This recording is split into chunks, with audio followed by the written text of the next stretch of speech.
Let's go to our panel now. We have Britain's former ambassador to Brazil, Peter Collecott. Bilal Mahmood is the vice chair of Labour in the city. And Ben Harris-Quinney is chairman of the conservative think tank, the Bow Group. Gentlemen, good to have you on the program. Ambassador Collecott, should Kim Darroch have resigned? I think in the circumstances he had little choice. I think it was very highly regrettable that he was put in that position. But given that, he did the honourable and the right thing for the country and not necessarily for himself, and resigned. But why? I mean, Boris Johnson has said far worse things about Donald Trump in the past. Should he resign as well? No.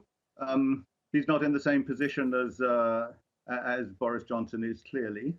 But he was in a position where I think he felt that he couldn't do a professional job because of the attitude that the president was taking, and that he was not able physically to do the job that he wanted to do. Right. And I think that probably the last straw was hearing that Boris Johnson, potential future prime minister, was not actually backing him. Right. He felt like he didn't have his back. Ben Harris-Quinney, as we look at this, can we say that this came solely from him and solely from within the UK? Or maybe that Trump was just so thin-skinned that his anger put pressure on the UK government, and therefore they kind of twisted his arm and said, please do the honourable thing and go? Well, the first thing to say is that I think he was absolutely right to resign. His position had become untenable. But I don't think it is solely his fault. I think it is emblematic of an establishment view which have big problems with Trump and Brexit. And in writing those memos, he would not have thought that he was doing anything untoward, because the views of the establishment, the views of Theresa May, that Trump is an inappropriate figure. But many people hold very different views, aren't represented in the British establishment, like myself, that Trump is actually doing a fantastic job as president. Right. So I think you have to understand that the way the British establishment works is that you have the same people in post for 30, 40 years at a run. You know, a lot of these people that will be given the role of US ambassador have a 30 or 40-year career in the diplomatic service behind them. And so when big changes occur to the political flow, like Brexit and Trump, the British establishment is particularly slow to react. Right. Ben, both you and Ambassador Collecott said that his position had become untenable. But is that necessarily the case? Because if the government had to back him clearly and openly and unequivocally, then it's not untenable because he's got the backing of his host country. Well, I think there are two questions as to determine whether his position had been untenable. And I think it is appropriate in some circumstances for an ambassador to criticise the government that is liaising with both publicly and privately. But I don't think that is the case. I think the first question is whether his comments merited. And I'd say that the establishment view would be that they are. But there's a very different view that Trump is doing a very good job, and that wasn't reflected at all in his missives, which clearly presented a very biased view of the US administration. Right. I think the second point is, what is the nature of our relationship with the United States, and what do we wish it to be? And this is a nation that we call our close ally, and that we want to do a world record trade deal with. So under those circumstances, when you're looking to foster good relations with the President of the United States in this case, then I think a diplomat that is being intensely critical of the President isn't going to serve a good purpose in facilitating those good relations. Okay, I'm going to circle back. Yeah, we're going to circle back to that and where it leaves Britain standing in a few moments. But Bilal Mahmood, both the two other guests are saying, yes, he did the right thing to resign given the circumstances. Do you agree with that? I think that he had no other option to do so, and not because of what he said, is because of the support and the lack thereof of the future Prime Minister Boris Johnson. He is one of the few people he's the only person I can think of right now that has lost his job for doing what he should have been doing, which is providing a frank and honest view to our government of the American administration and how best for us to deal with it. His priority was what is in the best interest of the United Kingdom, not to placate the Trump administration. Ambassadors, and I'm sure the ambassador would probably knows much more about this than I do, for centuries, their obligation is to provide an insight into another country and to provide the best face publicly to the country in which they're in. He did all those things. The only difference is that he was found out confidentiality was breached. Right, of course. And there was a leak. And there's a bigger question here as to who might have been responsible for the leak and who had this agenda to leak it to the press. Ambassador Collecott. So diplomats are known to be very skillful at being diplomatic and very nicely lying sometimes. I'm not calling you a liar, but sometimes you have to do that and you have to put up a diplomatic face. However, isn't it crucial to also then be able to have brutally honest assessments when you're talking within the team, right? This is supposed to be completely confidential. So was the problem that the ambassador maybe could have worded it a bit better? And therefore, if it was leaked, Trump wouldn't have been so upset and the UK government wouldn't have felt that they needed to feel that this might damage the special relationship. Was there a problem with what he actually said in that confidential cable? No, I don't think the problem is at all what he said. I don't think that is the issue.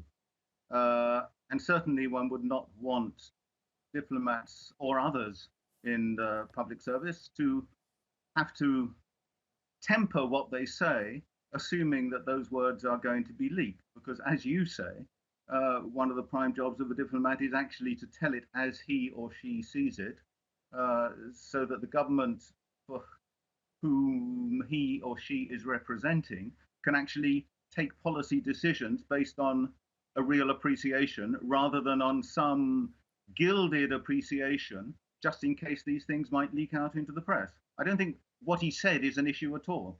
I think the issue is that it was leaked, and the issue is that the President of the United States decided to react in the way that he did with what I consider very unnecessary criticism, both of Kim and of the Prime Minister. Right, Theresa yes. May.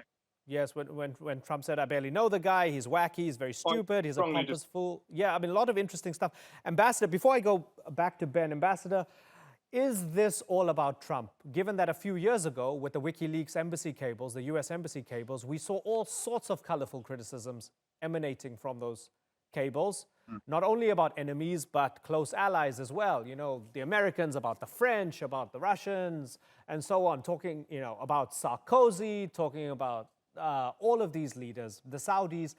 We didn't really see anybody react. Okay, not many of them were on Twitter back then, but not many of them had the weight of personality of a Donald Trump. So was this all about Trump's reaction, which then cascaded to where we are now? Well, I think that's a fair enough argument. I mean, one knows that Trump is notoriously thin-skinned and does react to things, whether it's from diplomats or others or domestically. And as you say, I think it's a good point that they ought to remember that American ambassadors also give frank views privately to their government, as was displayed with the WikiLeaks, as you mentioned, the other year.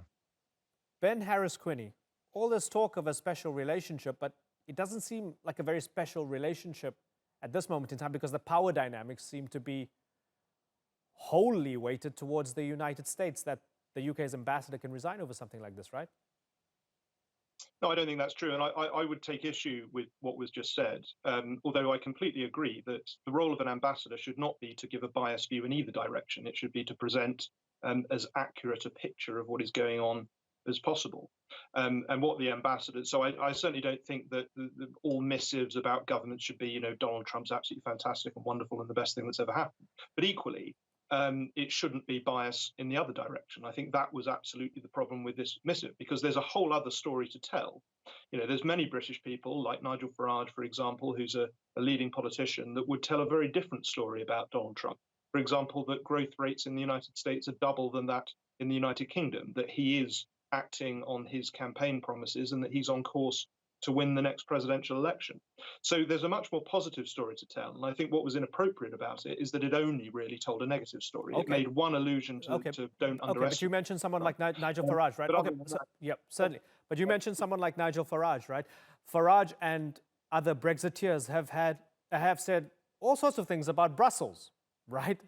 They've said extreme things about Brussels, and they've said, oh, we need to take back British sovereignty, we need to assert ourselves and so on. But at the same time, the slightest bit of criticism about the US president and everybody loses their minds and nobody wants to talk about British sovereignty anymore. No, I don't think that's true at all. I think the point is, I mean, first of all, Nigel Farage obviously isn't a diplomat, and his job is not to give an unbiased, accurate picture of what's going on. His job is to advocate for a particular position and view and ideology, which he does very well. So I think the point is that when it comes to the US ambassador, and this is a problem throughout the civil service and throughout the British establishment, and you've seen this with the dealing with Brexit, that is the establishment view is not the only view. And if that's the view that a British ambassador is solely pushing, the sort of view that you can read in the New York Times and CNN anyway, so there's not a lot of utility in it.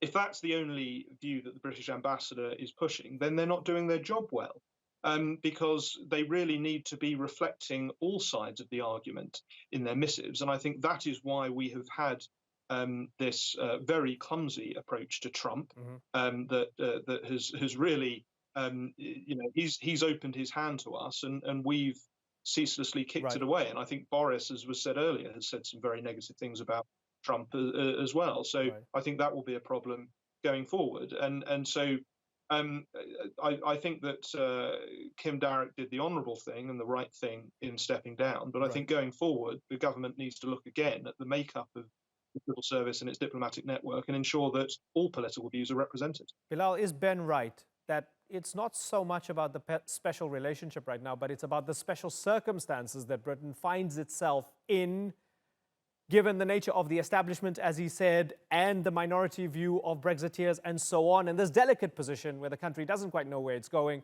and therefore, when those sorts of words... It's minority view. Well, you said... It's not a minority view. I think it is a strong... I think it is a particularly... I think it is a minority opinion, a statement to make. Hold on.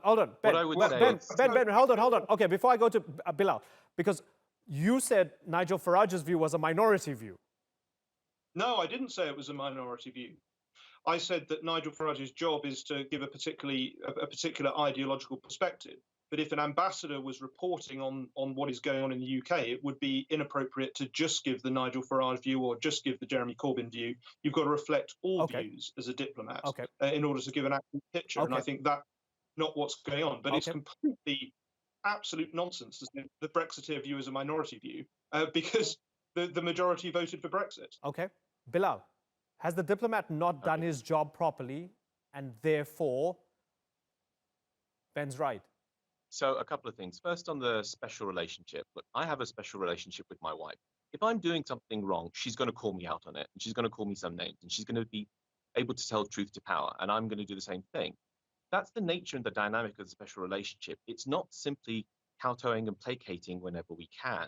When it comes to the wider point of we need to look at institutions and we need to look at the circumstances, what Trump and populism in general, and I think it is fair to say that those two have gone hand in hand, has seeped into the political discussion in the past years is how we attack institutions so easily. They have been around for a very long time, guided by the rule of law, tested through theory, challenged in certain ways. To say that in one missive or one leak, an ambassador said something that was not received well by a president, and therefore we should react accordingly, doesn't give the whole picture. And also, he's got that job because he is taking he's taking the view that he thinks is in the best interest of the United Kingdom. And if his experience is that he is dealing with a White House that is inept and insecure and chaotic, and this is not the only person who said it, the only way to deal with Donald Trump is to work with his advisors, the last person he's talked to, then it's in the best interests of the United Kingdom to leverage what they can from him. He is doing the best job, which is ensuring that we understand how to deal with this president. So in those points, I do think it's wrong to suddenly say, it's the messenger who's wrong. It's the circumstances that need to be looked at. If this relationship, which is meant to be so special, is robust, we should be able to have full, frank, Right. honest conversation. I entirely agree that there's probably loads of memos out there with different ambassadors saying some pretty mean things about Theresa May or David Cameron before her, or even Tony Blair. If they were to come out, I think the unlikely situation would be for any of those prime ministers to frankly throw their toys out the pram, to force the President of the United States to do something in retaliation. Ambassador Peter Collecott, to end this discussion, has the weight and the gravitas of the Foreign Service and Britain's diplomatic outreach been damaged by this whole affair? Well, I fear it has, but I think I fear that it has by a lot more than just this incident. I think over the last few years, the political disarray in the United Kingdom, mainly stimulated by the Brexit debate, has meant that people abroad are raising their eyebrows, nodding their head, wondering what actually is going on in the UK, and therefore our international influence is actually being diminished. We are going to have to work very hard in the future to re-establish that, not just with the Americans, but with a whole load of countries who don't quite understand what is going on in the United Kingdom. Okay, I'm looking forward to Kim Darroch's first proper in-depth interview after all of this. It could be quite revealing. For the moment, let me thank you all. Ben Harris-Quinney, Bilal Mahmood, and Ambassador Peter Collecott. Good to have you on the Newsmakers.